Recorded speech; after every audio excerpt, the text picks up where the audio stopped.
Hello and welcome back to HardReset.Info. In this video, I will show you how to set up your SONY Xperia 10 Mark VII. Let's begin!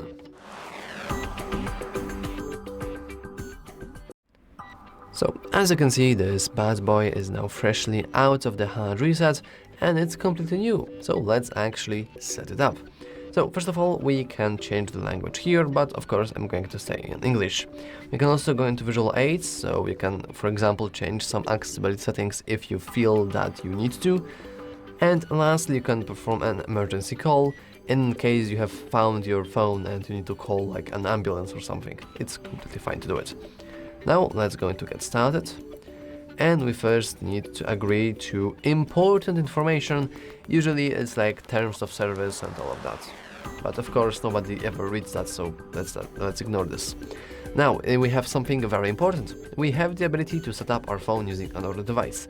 This is especially useful if you're moving from older device to newer one, because you can just go into Android device or iPhone or iPad if you want to, and you can just copy basically every single setting from the older device and you can skip this entire process. But I do not have the older device that I'm migrating from, so let's go into skip. Now we can connect to Wi-Fi. As you can see, our phone is now searching for different networks, and let's, for example, well, usually you probably want to connect to your network. I have a couple to choose from, but I think that this one has the best signal strength, so now we must input the simple password. And if the password is correct, we should be able to simply go into connect. And as you can see, we now have internet access, which is pretty cool. Now we must check the following. So as you can see, we do have this typical end user license agreement, but also we can agree to optional thing. That is basically, oh yeah, you can basically give away your information. That's not something you probably want to do. So let's just go into next. And now we are getting our phone ready. This may take a few minutes, and some device information that's needed for setup is now being sent to Google, our operator, and their partners. So once again, our data is being sold. Well, that's a sad life of living in 21st century, I guess. Yeah, so I'm going to pause the recording because this may indeed take a few minutes. It's really depending on your signal strength. And after some moments, we now have this, so now we are checking our network info, and this as well may take a few minutes. So once again, I'm going to pause the recording. Or I didn't even... okay, I couldn't really start. Now we have something very interesting. We need to verify our pattern. If you have a new phone, you probably don't need to do this, but because I performed a factory reset via the recovery mode, I could have done that to anyone. So if I would stolen somebody's phone and perform a factory reset there, I could just have a freshly new phone, which is pretty bad. So this is basically the anti-thief, anti-burglary setting.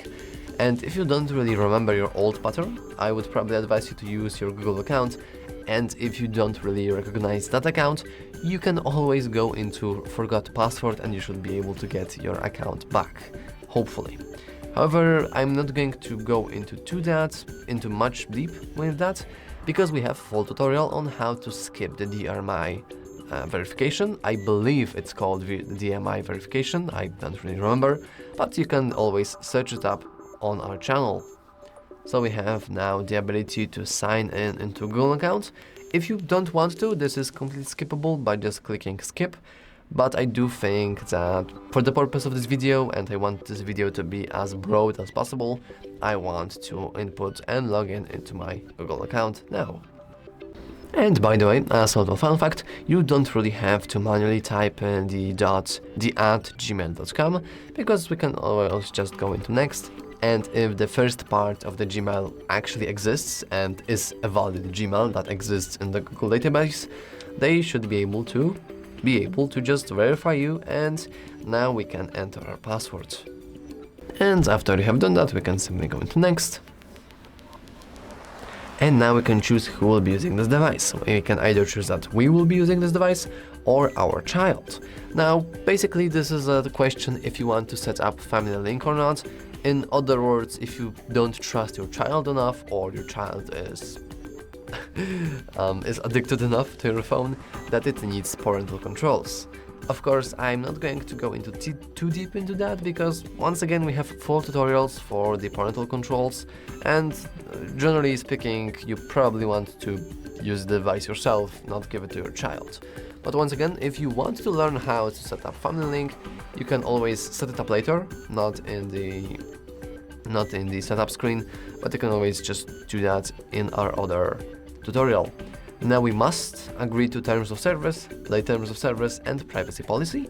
Once again, nobody ever bothers to read that, so I'm just not going to do as well.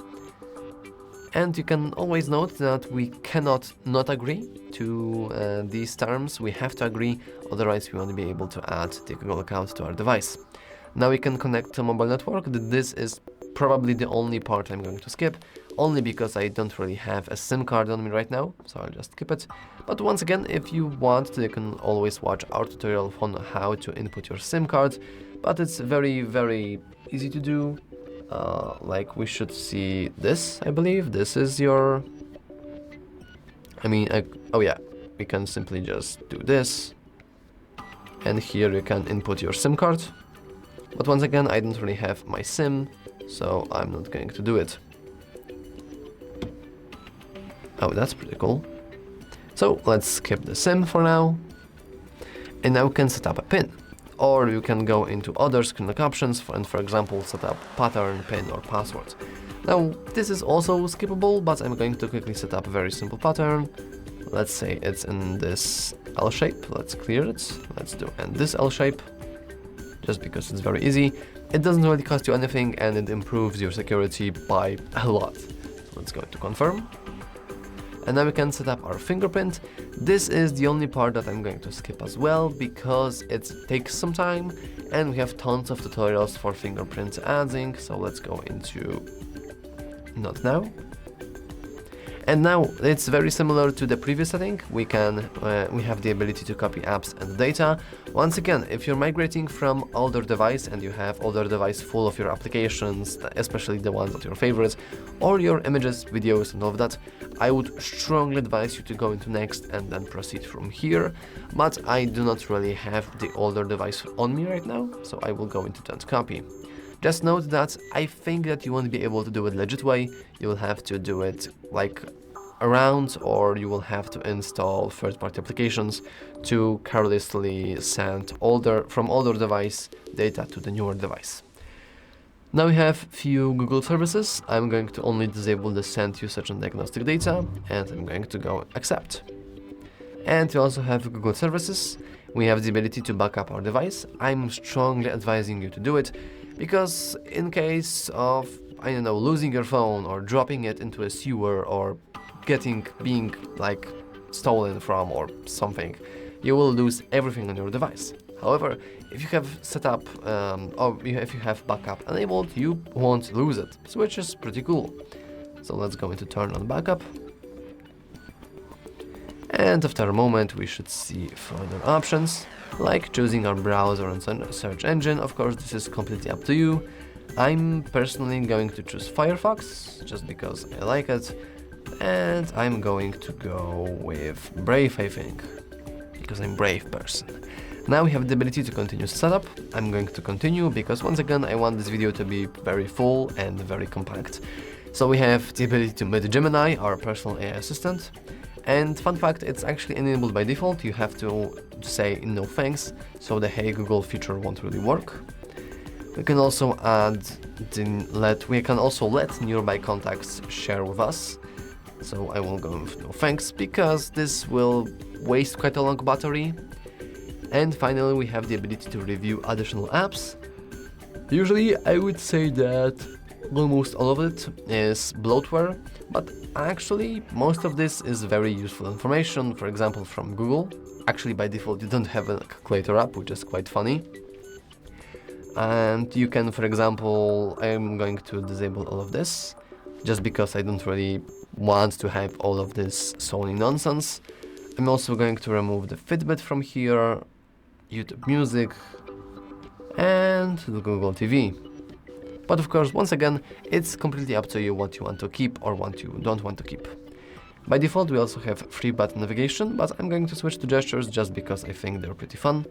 And I believe we can go here and we can see a nice tutorial for how we can actually use gestures. So let's go into next. And finally, we can go into no thanks. And after quite a long time, we should now see our phone. But of course, we first need to wait a couple of minutes. So once again, I'm going to pause the recording. And after a few minutes, we should see this. And now we can click that beautiful finish button, and we can now see our beautiful UI and everything else we have it. And that's all for this video. If you found it useful, make sure to leave a like and subscribe. And if you want to learn what you want to do after setting up your phone, you can always watch our first things to do after setup video. But anyway, that's all from me. See you next time.